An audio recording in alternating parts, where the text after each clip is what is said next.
اور commander house سے بہت قریب ہے. تو مجھے میرے لوگوں نے بتایا کہ جی بہت سارے لوگ افراد جو ہیں پی ٹی آئی کے وہ گزر رہے ہیں یہاں سے. میں باہر نکلا دیکھلا کہ ایک پورا دریا جو ہے وہ چل رہا تھا عوام کا. تو میں بھی ان کے ساتھ تجسس میں کہ یہ کیا ہو رہا ہے, کس طریقے سے کنٹونمنٹ ایریا کے اندر اتنے لوگ آ گئے. تو آگے پہنچے تو جا کے ایک عجیب ہی معاملہ دیکھا کور کمانڈر ہاؤس کے اندر. لوگ پھر رہے تھے, دھوئیں اٹھ رہے تھے, آگیں لگی ہوئی تھیں, ایک عجیب ماحول. دیکھیں ہم اینٹی اسٹیبلشمنٹ تو ہو سکتے ہیں لیکن کسی صورت ہم اینٹی اسٹیٹ نہیں ہو سکتے. یہ ہمارے خون میں ہی نہیں ہے. ہم نے اس ملک کی خدمت کی ہے, اس بننے کے اندر ہم نے خدمت کی ہے, ہم نے اقتصادی طور پر اپنے پیسے سے اس ملک کی خدمت کی ہے, اپنی زندگیاں اس کے لیے وقف کی ہیں. یہ نہیں ہو سکتا کہ ہم اس ملک کے دشمن بن جائیں.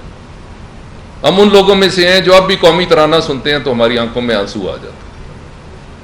یہ محبت ہے ہماری اس ملک کے ساتھ. لیکن جو اس دن ایک طوفان بدتمیزی دیکھا, شہداء کی یادگاروں کو آگ لگا رہے تھے, اور پھر بعد میں پتہ چلا کہ پورے پاکستان میں جو ہے اسی قسم کا عمل دہرایا گیا.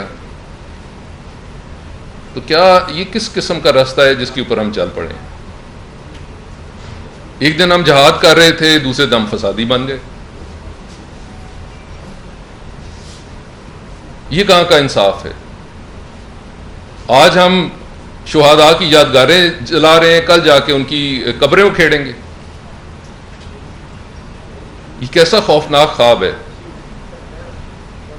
چلو زندوں کے ساتھ تو جو مرضی کرو, مرے ہوئے کو تو سارے بخش دیتے ہیں, اور مرے ہوئے بھی وہ ہیں جنہوں نے اس ملک کے اوپر اپنا خون نچھاور کیا. میں اور آپ اپنی زندگیاں گزار کے چلے جاتے ہیں. یہ وہ پھول ہیں اس دھرتی کے کہ جنہوں نے اپنے دل کے اپنے خون سے اس کو سینچا ہوا ہے. اس ملک کو انتہا کر دی گئی, پھر بےزتی کی انتہا کر دی گئی. افسروں کے جو ہیں کپڑے اٹھا کے وہاں پہ جو ہے وہ قیمتیں لگوائی جا رہی. یار خدا کا واسطہ مانے, کوئی عزت ہوتی ہے, کوئی غیرت ہوتی ہے, کوئی مقام ہوتا ہے جس کے آگے انسان ہاتھ روک لیتا ہے. مرے ہوئے کی تو بے حرمتی کرنے کا تو ہمارا مذہب بھی اجازت نہیں دیتا. وہ کہتا ہے کہ جہاد کے بعد جو لاشیں پڑی ہیں ان کی بے حرمتی مت کرو. یہ تو یزیدی فعل ہے, اور وہ تو ان کے مجسمے, ان کی یادگاریں بنی ہوئی تھیں, ان کو توڑنے کا مقصد یہ ہے کہ یہ سوچ کی بات ہے.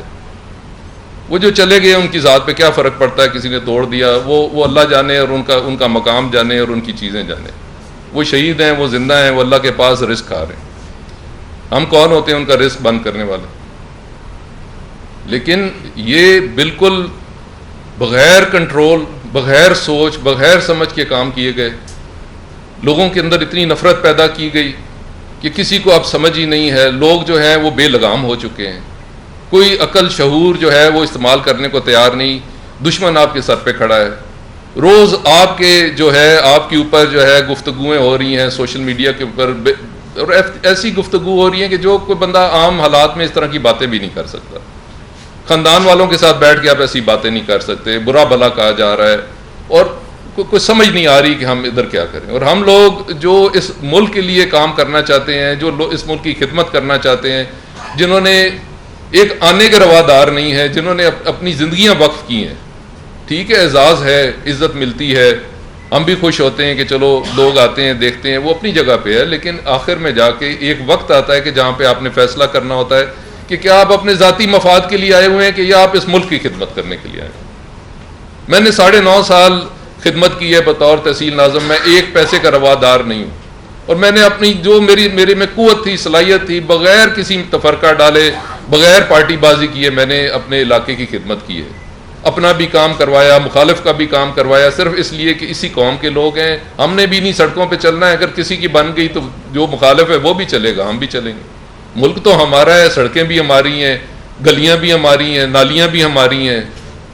تو اس طرح ہم کس طرح تفرقہ ڈال سکتے ہیں کہ ادھر تم ادھر ہم؟ یہ تو پہلے بھی ہم دیکھ چکے ہیں, ادھر ہم ادھر تم. بے خدا کا واسطہ ہے کوئی تاریخ سے سیکھ لو.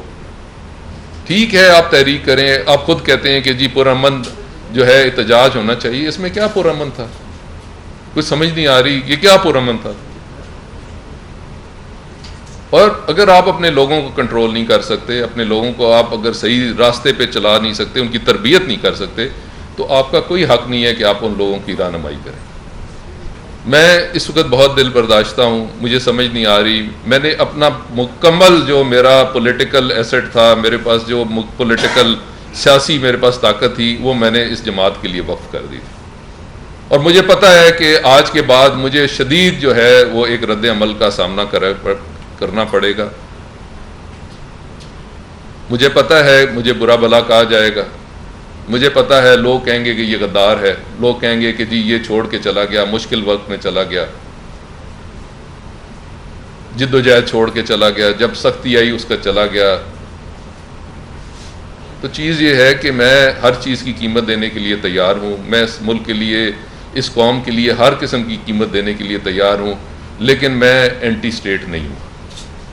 میرے خون میں ہی نہیں ہے کہ میں اینٹی اسٹیٹ ہو جاؤں. سب سے پہلے پاکستان میرا ہے، میرے بزرگوں نے بنایا، میری اس سے محبت ہے، میرے اس سے لگاؤ ہے. نہ میرے پاس کوئی دوہری سٹیزن شپ ہے، نہ میرے کو باہر اثاثے ہیں، نہ میرے کو بچے باہر گئے ہوئے ہیں، نہ میرے پاس کچھ باہر ہے. میرا یہ ملک ہے.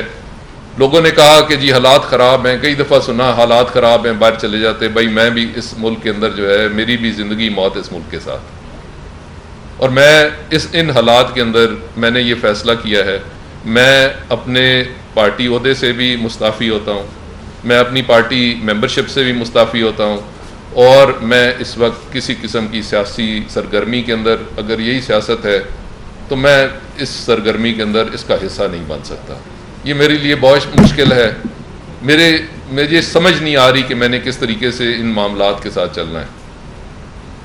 تو میں آپ لوگوں کے سامنے حاضر ہوں. اگر کوئی مجھ سے بات کرنا چاہتا ہے، سوال کرنا چاہتا ہے، میں اس کے لیے حاضر ہوں. I am open to questions اگر کوئی بات کرنا چاہے.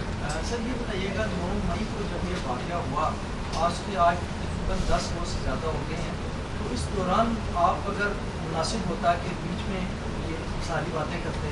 اب کافی زیادہ لوگ پی ٹی آئی کو چھوڑ کر جا رہے ہیں، ان کے بارے میں لوگ طرح طرح باتیں کر رہے ہیں. اگر کچھ دن پہلے ہو جاتا یا سیم ڈے ہو جاتا وہ بہتر نہیں تھا؟ دیکھیں بات یہ ہے کہ جب آپ ایک پارٹی کے ساتھ ہیں، میں نے پہلے عرض کی کہ میں نے اپنا پورا جو میرے پاس پولیٹیکل ایسٹ ہے، جو میرے ساتھ لوگ ہیں، میرے ساتھ محبت کرتے ہیں، میری بات پسند کرتے ہیں یا میرے ساتھ چلتے ہیں، میں نے ان سب کو جو ہے ترغیب دے کے اس پارٹی میں شامل کروایا. اب اگر میں ایک دم اپنا فیصلہ جو ہے اس کے اوپر صادر کر دیتا، نافذ کر دیتا، تو وہ بھی میرے لیے مسئلہ تھا. تو مجھے ان کے ساتھ بات کرنی پڑی، مجھے ان کے ساتھ ڈائلاگ کرنا پڑا، ان کو کنونس کرنا پڑا. کئی لوگ کنونس نہیں ہوئے، وہ میرے در پہ ہوں گے. کچھ لوگ کنونس ہو گئے، انہوں نے معاملات کو سمجھا، انہوں نے معاملات کے اوپر میرے ساتھ اگری کیا کہ جی ٹھیک ہے، جو آپ کا فیصلہ ہے وہ ہمیں قبول ہے.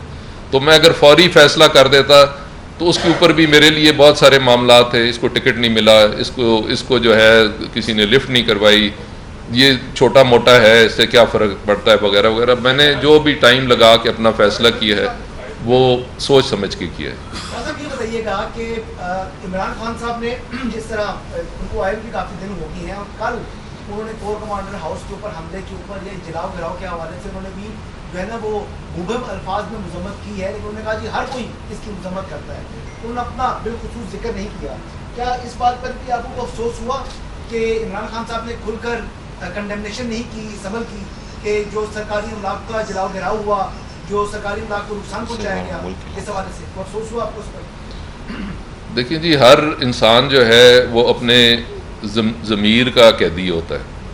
اب اگر خان صاحب جو ہے انہوں نے مذمت کی، وہ کہتے ہیں ہر کسی نے کی، تو چلیں میں نے بھی آج کر دی، ٹھیک ہے جی. تو باقی جو خان صاحب کی مذمت ہے، دیکھتے ہیں کہ آگے کیا کرتے ہیں. ان کے بھی معاملات ہیں، وہ بھی چیزوں کو دیکھ رہے ہیں، کون لوگ انوالو تھے، کون نہیں انوالو ہوں گے. اب میں ان کے لیے ان کے بہاف پہ تو کوئی بات نہیں کر سکتا. وہ بھی دیکھیں گے، چیزوں کو دیکھیں گے، اگر ان میں ہمت ہوئی تو مذمت. دیکھیں ایک چیز قابل مذمت ہے جس کا کوئی جواز نہیں ہے، ٹھیک ہے نا جی. کوئی ایک بات کا کوئی سر پیر ہوتا ہے کہ بندہ کہے کہ جی اس میں میم میں ایک جی ہے نہیں ہے. جب ایک چیز کا جواز ہی نہیں ہے تو پھر آدمی وہاں پہ کیا کرے؟ پھر آپ کو مذمت کرنی پڑتی ہے، آپ کو حق کہنا پڑتا ہے. جی یہ بتائیے گا کہ آپ نے بتایا کہ 100 سال تقریباً آپ کا خاندان جو ہے وہ سیاست میں کر رہا ہے، تو سیاست آپ نے پی ٹی آئی کی رکنیت سے تو استعفیٰ دے دیا. سوال میرا یہ ہے کہ اگلی کون سی سیاسی جماعت آپ اختیار کرنا چاہتے ہیں یا صرف ابھی یہ فیصلہ کیا ہے پی ٹی آئی چھوڑی جائے؟ دیکھیں جی، میں اس وقت جو معاملات ہے، حالات و واقعات ہے، سیاست کا ماحول ہے، میں ہو سکتا ہے کہ ایک سائیڈ پہ ہی بیٹھ جاؤں. صاحب یہ بتائیے گا، سوری میں اگر بعد میں جوائن کیا، ایک تو آپ اپنا پارٹی میں عہدہ بتا دیجیے گا، دوسرا یہ ہے کہ کیا آپ نے تو پارٹی چھوڑ دیا لیکن کیا پی ٹی آئی کے پاس اپنی سیاست آگے جاری رکھنے کے لیے جو پچھلے جو نقصانات ہوئے 9 مئی کا جو حادثات یا جو ہم نے کیے اس کو کس طریقے سے کور کرتے ہیں اپنی سیاست کو کنٹینیو کرنے کا کوئی چانس ہے؟ پارٹی کا حالات بہتر ہو سکتے ہیں، سیاست میں دوبارہ جی یہ وہ فیصلہ عوام کا ہوگا. آپ اپنا عہدہ بتا دیجیے پارٹی. جی میں چنیوڑ سے ضلعی صدر ہوں پاکستان تحریک انصاف کا تھا. سر آپ نے بتایا کہ آپ کور کمانڈر جہاں پہ ان کا گھر ان کے گھر کے قریب رہتے، جب یہ ہجوم جا رہا تھا آپ بھی ساتھ چل پڑے اور آپ نے جا کے دیکھا وہاں دنیا ان کی روک توڑ ہو گئی. جی جی سر وہ تو سب کو نظر آ رہا تھا کہ غلط ہو رہا ہے، کہ آپ نے وہاں روکنے کی کوشش کی یا آپ بھی کسی انقلاب کے انتظار میں تھے کہ انقلاب کیا بتا آ جائے اور آپ نے اس میں چل پڑے؟ میں اکیلا آدمی تھا، میں ادھر کسی کو کس طرح ہجوم کو تو نہیں روکا جا سکتا. بہرحال جو ہمارے لیڈرشپ تھی ان کو میں نے آگاہ کیا تھا کہ یہ ٹھیک نہیں ہو رہا اور آپ مہربانی کریں کہ اس کے اوپر کوئی عمل درآمد کریں، لیکن وہ خاموش ہو گئے. آپ کے کچھ اپنے شام کے ساتھ جو آپ سے حمایتی یا آپ کے دوست کچھ اور لوگ بھی ہیں جو پارٹی کو بھی جائیں گے، جیسے وہاں پہ کہہ نہیں جا رہے؟ میں نے اس وقت کسی کو تکلیف نہیں دی. ہر انسان جو ہے وہ اپنا فیصلہ کر سکتا ہے. آج کل سوشل میڈیا کا زمانہ ہے، لوگ بہتر فیصلے کر سکتے ہیں. جو ہمارے لوگ ہیں انہیں ہمارے سے زیادہ معلومات حاصل ہیں، لوگ اپنا فیصلہ کر لیں گے جس وقت وقت آیا. شکریہ جی.